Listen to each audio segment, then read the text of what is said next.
Good evening, good evening, good evening. Long time no see.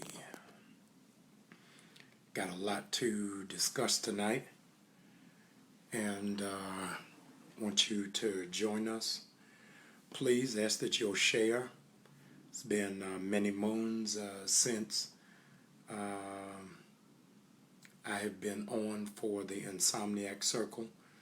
There is so much pressing that is taking place that warrants a healthy dialogue and discussion, and I want you to be a part of it. If you don't mind, I'm going to be starting in just a few moments. I want to encourage all of you, if you would, if you'll share this. I want to just make one statement relative to these areas, and I want you to be a part of it. I'll be starting in just 2 minutes, and as soon as we jump in, we only have 3 chapters in the table of contents, and I want to go through all 3 with a fine-tooth comb expeditiously, as I think it will give us some redress and help lend some clarity and lift all shroud of confusion and contention. We'll be starting in just one moment. Already at 1,000 of you on one page and another 2,300 on the other. Let me even it out just a little bit, and then I'll move forward. A great night in Montgomery, Alabama. First elected black mayor in Montgomery, Alabama's history, which really leads me to our dialogue tonight. I have been blessed and favored of God to literally preach all over the world humbly. Coliseums, convention centers, colleges, cathedrals, chapels, storefronts, everywhere. Chicken dinners, Tom Thumb weddings. I've spoken at everything. But last night was one of the most seminal moments of my ministry. I had the humbling opportunity to preach in the Dexter Avenue Baptist Church in Montgomery, Alabama. For those of you that name rings familiar, formerly pastored by none other than Reverend Dr. Martin Luther King Jr. I came in, and the pastor said, Pastor Bryant, I'm going to give you a moment to prepare yourself and to clear your head. But I want you to sit at Dr. King's desk for just one moment. Get yourself ready. And then I'll come back and get you. Left me in that office. I began to pray and meditate, contemplate, and think on all of the messages, all of the strategies, all the planning that Dr. King did in that office. Came and got me. I went upstairs. This is my very first time in the church. And I was amazed. Dexter Avenue Baptist Church in Montgomery, Alabama holds 320 people. 320 people. And I said, Lord, what was that man able to do from a church that only saw 320 people, and from that sacred desk change the world? I was enlivened, I was encouraged, I was strengthened, and to be able to preach in that pulpit. I can't even tell you how I got through the sermon, but it was one of the greatest days of my life that I will relish until my last breath. I left out in Montgomery, Alabama, and got on the road to Atlanta. The trek that Dr. King took many times. And so many thoughts came through my head that in order for you to make a difference, that you cannot be afraid of controversy. You cannot pause for public opinion, but that you have to operate in a prophetic mantle. And that prophetic mantle is not the promising of cars and riches and fame, but the prophetic mantle to have the authority to speak to a nation and to cause those who are in high places to realize that there is a higher power. So the three areas that I wasn't even going to discuss tonight, I feel provoked in this hour that I must. 3 weeks ago, I got a call that Kanye West wanted to come to New Birth. Heard about the work that we had done in the Bahamas. Knew that we were positioned to do something significant in the community, and asked to come. I'd never met him, never shaken his hand. He asked to come.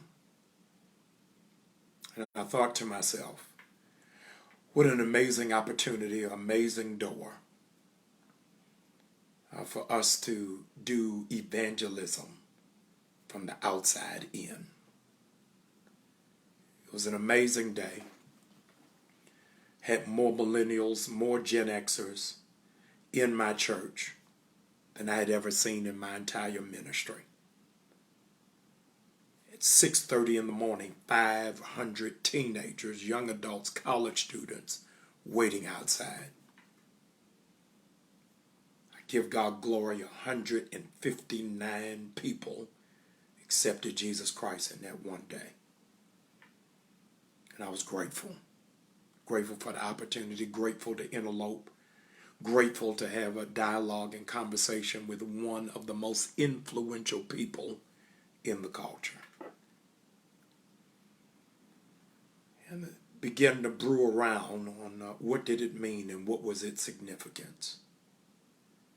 Why would you let somebody who is not ordained in the pulpit?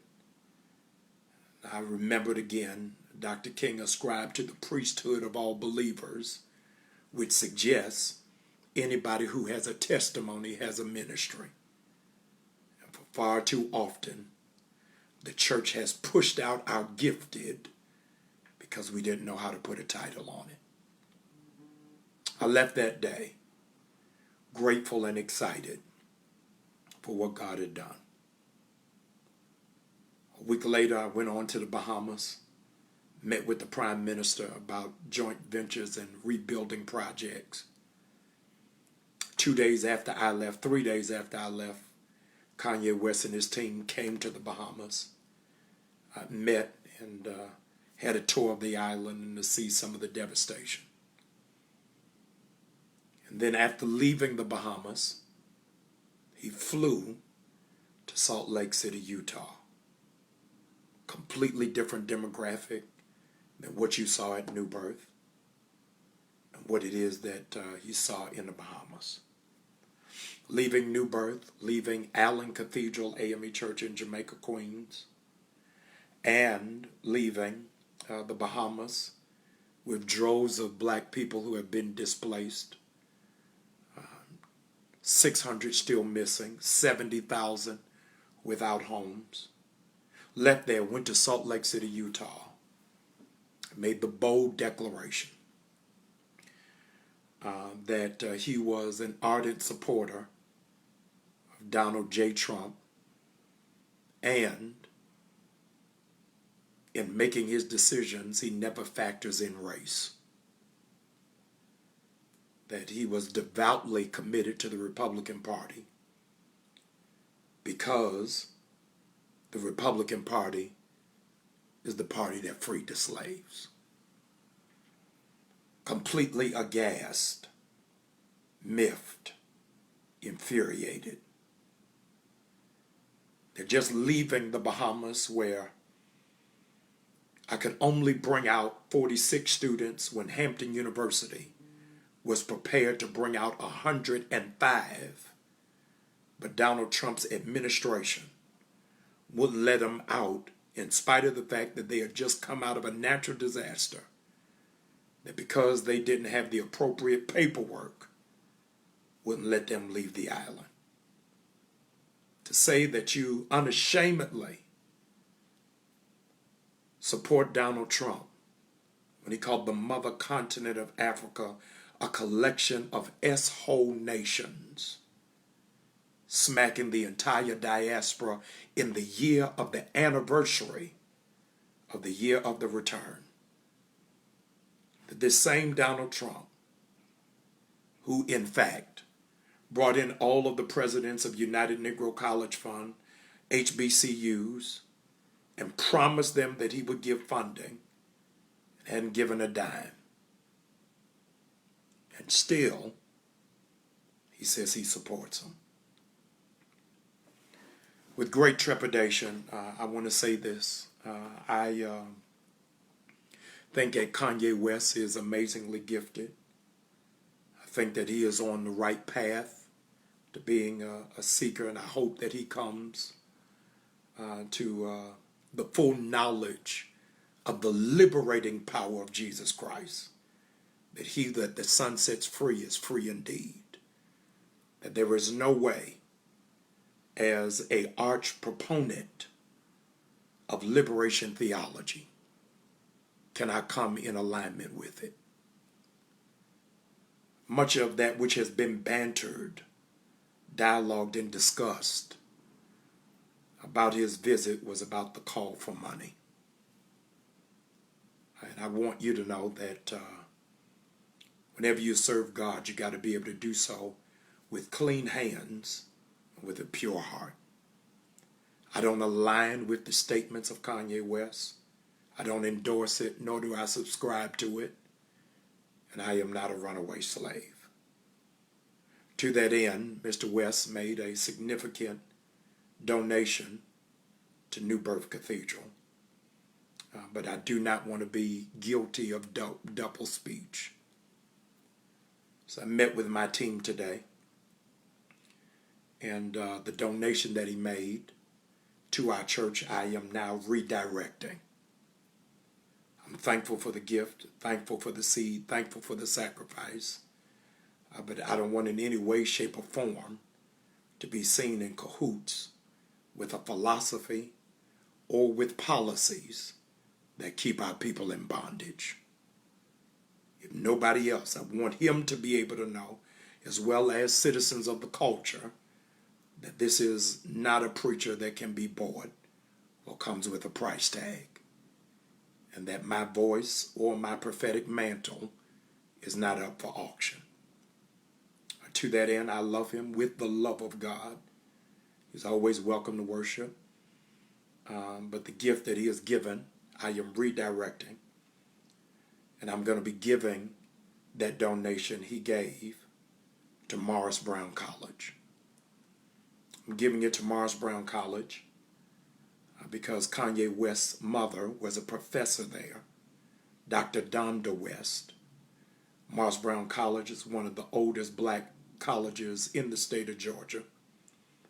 Also happens to be a school out of the AME Church, African Methodist Episcopal Church. And they have been fledgling, trying to keep themselves together under financial duress.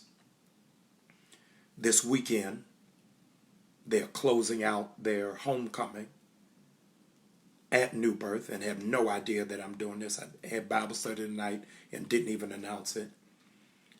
But with the money, Kanye, that you gave to me, I'm going to redirect that and open up a scholarship in your mother's name in the English department so that an entire new generation will be able to read, comprehend, write essays, directions, letters, and hopefully policies that will reverse what Donald Trump is endeavoring to do. That's number one. So to the Morris Brown family, I make this announcement to you on the week of your homecoming, that the memory of an amazingly brilliant woman, Dr. Donda West, will live on. That's chapter 1. Chapter 2 is I am beyond offended at what it is that I am seeing in Dallas, Texas. And in seeing the court case, I wrote a post that I am afraid the full span of my intention was lost. The young man who was the brother asked for the ability to hug the assailant, which is the model that Christ will call us to do and to forgive. It's not the bane of my contention. My issue is with the judge and the bailiff who did everything short of tap dance, absent of blackface. What you do not know, or what you may not know, is the next door neighbor who was called in was felt under imminent threat and felt like he was being followed. And because he thought he was being followed, he moved to California. As a matter of fact, when the trial started, he wasn't even in Texas.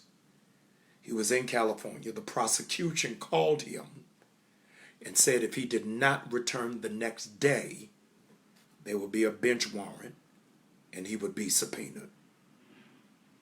Under duress, he counted up whatever coins that he had, flew back to Dallas, and before court was called into session, he asked to have a private meeting with the judge, or as I call her, the hug judge.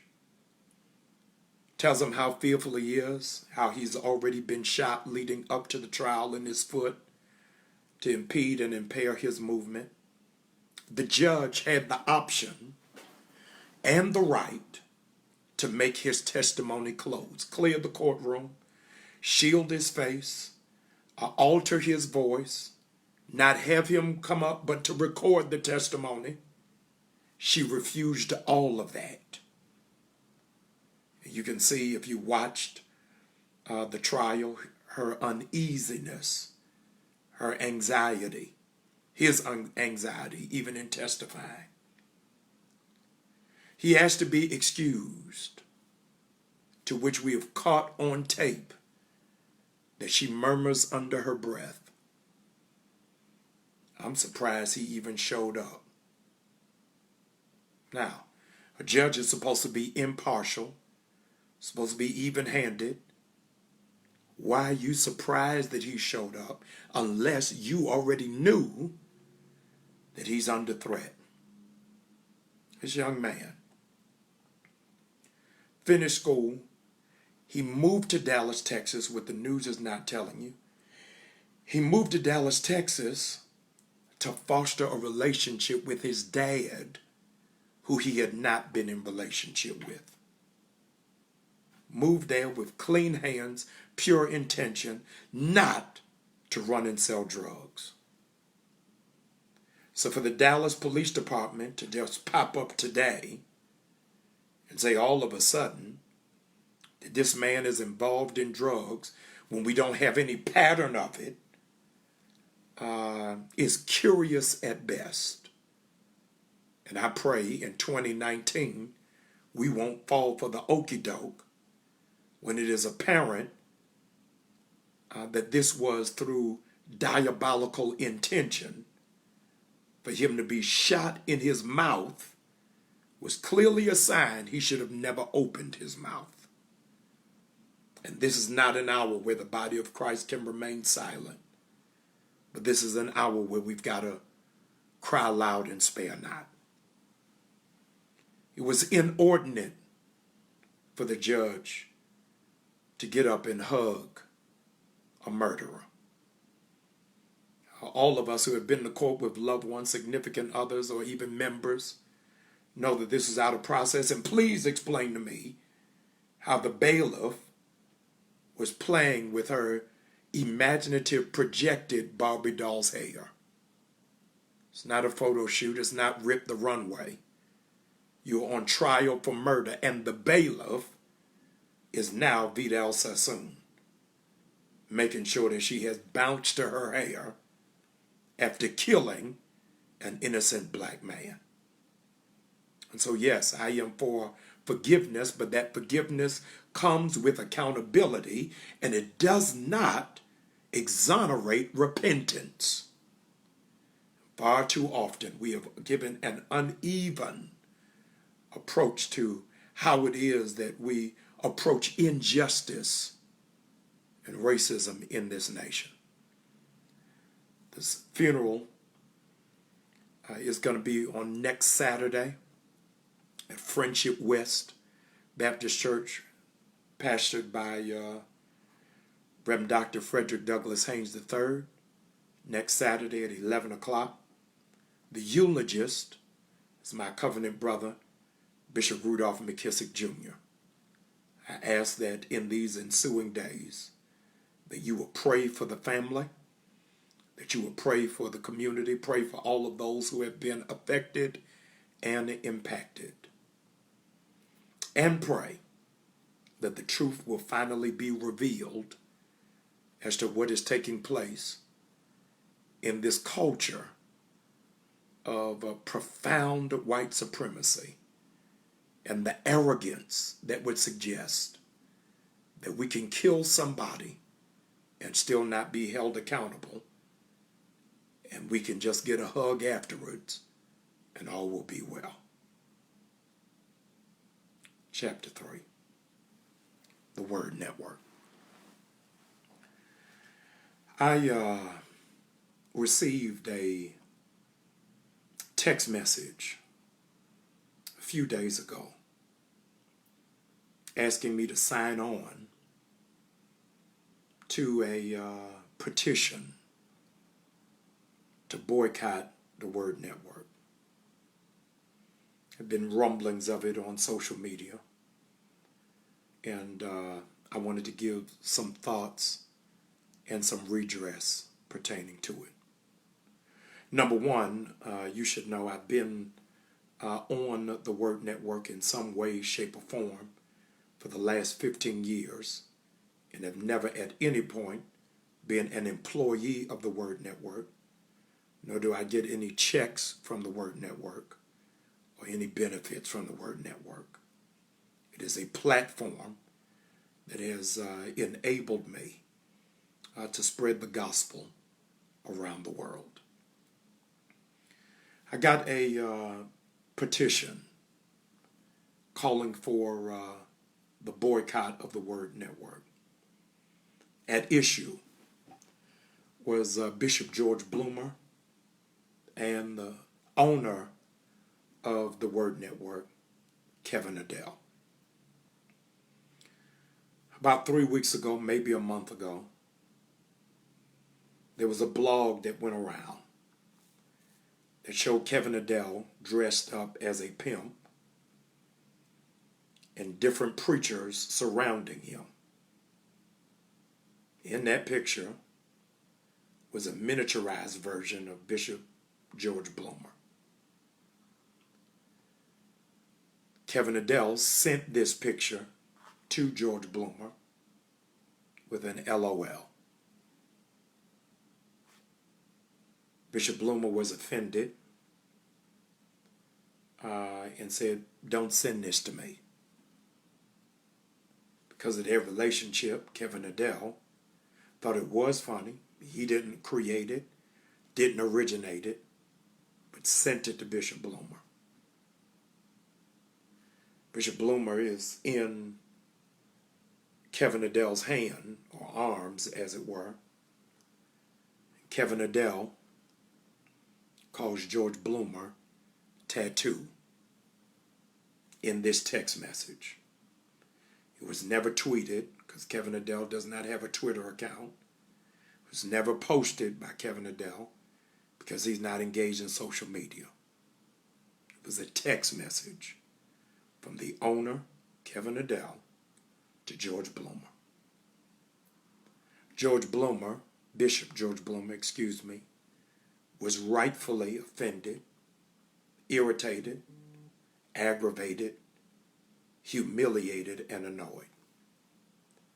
The two of them go through a heated exchange via text message, and in that moment, immediately, George Bloomer quits. Says, there's no way in the world that this is how you handle me, this is how you talk to me, that I can come on the air.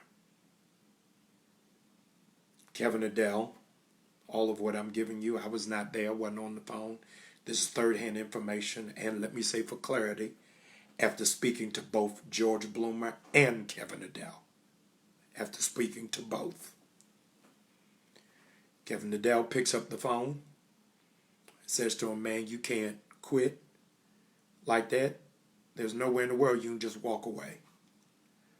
George Bloomer bemoans, I've only been on 3 times this year, and there's no way in the world I can ever step back on your stage, ever be on your camera, or ever be on your network. After this exchange happens, the next week, George Bloomer comes back on the network. In spite of their fallout, in spite of the disrespect, George Bloomer comes back on. Comes back on, and this is his last show. I'm in North Carolina. The week after that, Bishop Bloomer picks me up from my hotel. We go to lunch. Spend roughly around 3 hours together, talking not just about the Word Network, but about life, strategizing, about next steps, about the future, about the body of Christ. And in that, he shares with me what took place. I said to Bishop Bloomer, you know, this is what I do. This is how it is that I act. The next week, I am going to Detroit. I will talk to Mr. Adele myself. I go in and I talk to Mr. Adele, find out what happened. Says all that Bishop Bloomer wants is 2 things. He wants a letter saying that he operated in the utmost integrity. Number 2, that he has had no misappropriation of funds. That's what the initial letter was for.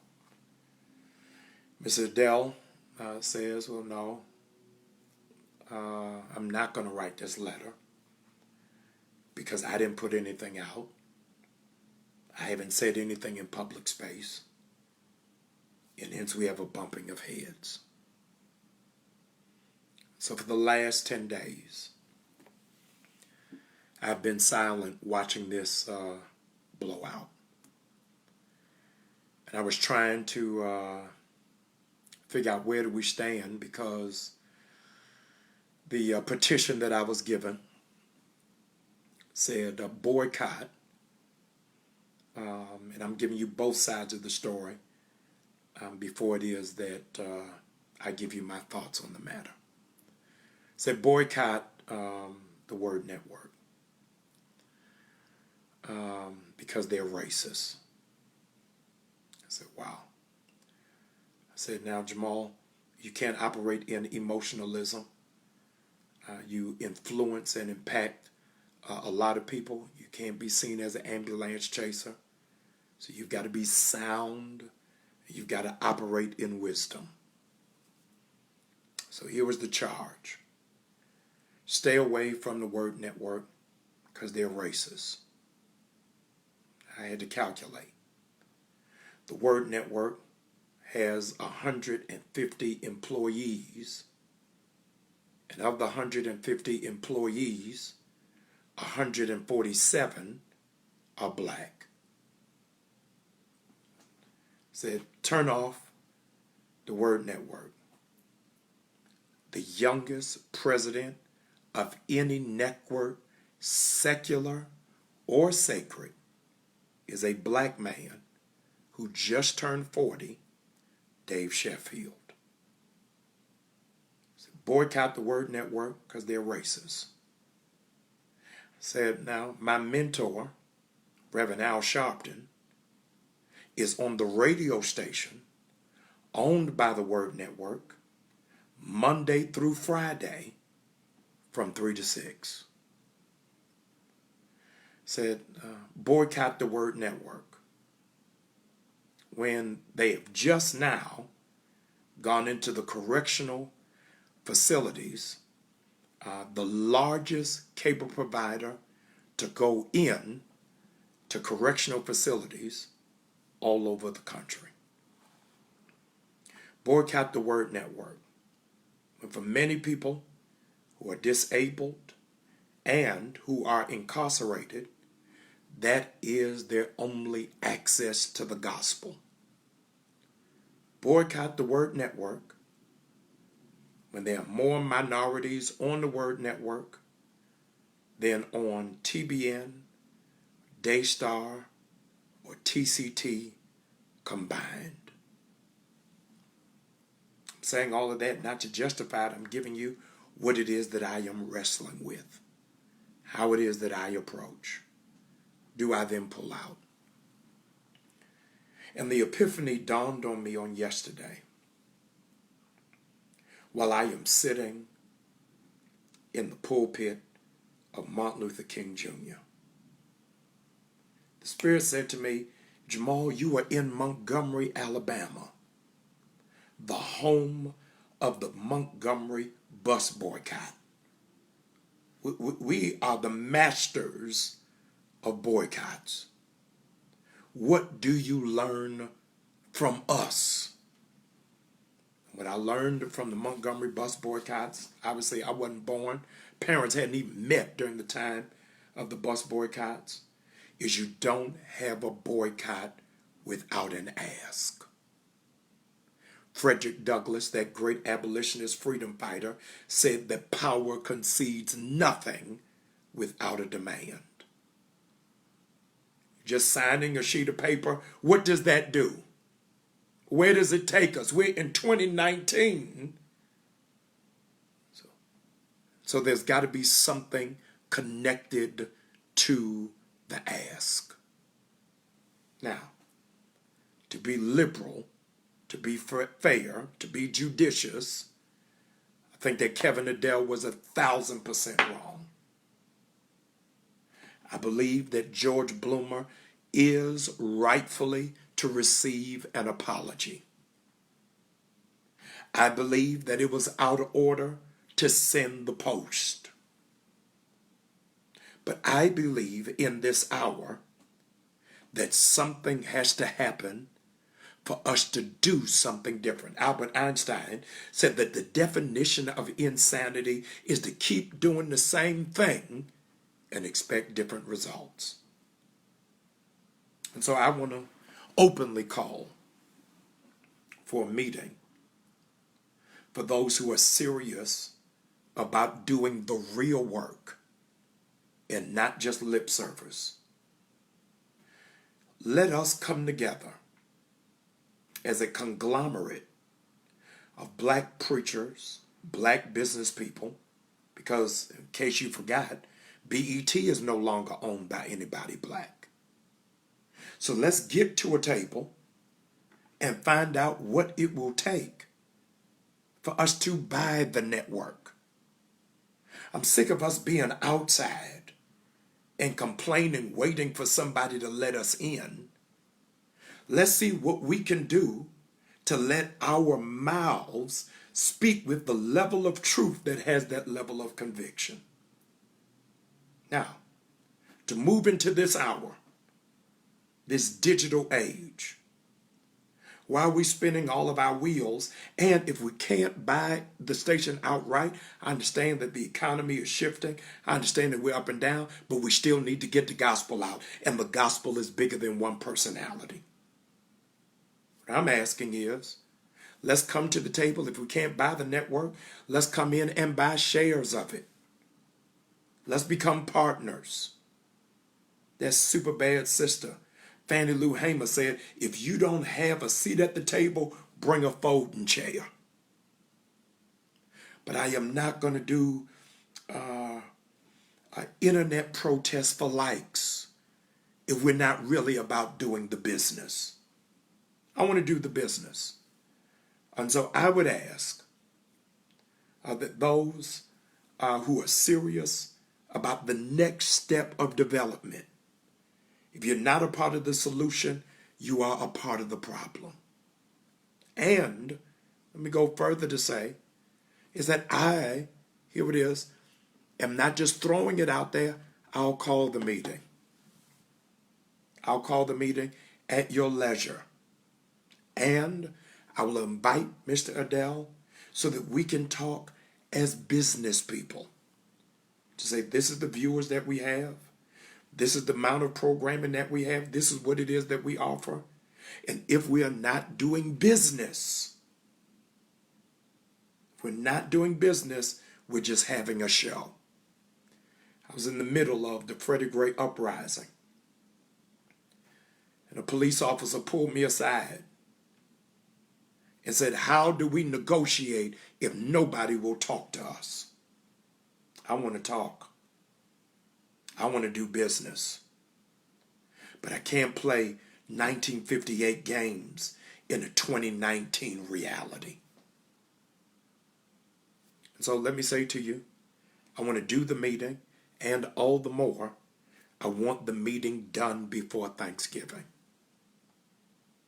And so, Bishop Bloomer, I think that the two of us should lead that meeting. That's right, Tyler Perry got a new studio down here in Atlanta. We can broadcast and beam here. Bishop Bloomer, I extend to you, let's do business. But I don't want to just write letters. I don't want to just make phone calls. I want to do business. Dr. King said that the next step after civil rights is silver rights. What is the point of us integrating a lunch counter if we don't have money for a hamburger? So those of you who are serious about doing business, let's do business. But if you're just talking and you're not doing anything constructive to, number one, get the gospel out, number two, to advance the community, and number three, to equip one another, in the words of William Shakespeare in Macbeth, you are full of sound and fury, signifying nothing. So I offer myself as a conduit, as a partner. Let's at least get to the table. Bishop Bloomer, let's you and I fly to Detroit, meet in New York, or I can host it privately in Atlanta. But I think that Tyler Perry this weekend has shown us the way. That we've got to own our content, and we've got to make shrewd business moves, not make emotional reactions. So the show is over. It is now time for us to perform. He said that we must go forth in the strength that remains. God bless you. Praying for you. I'm ready to do business.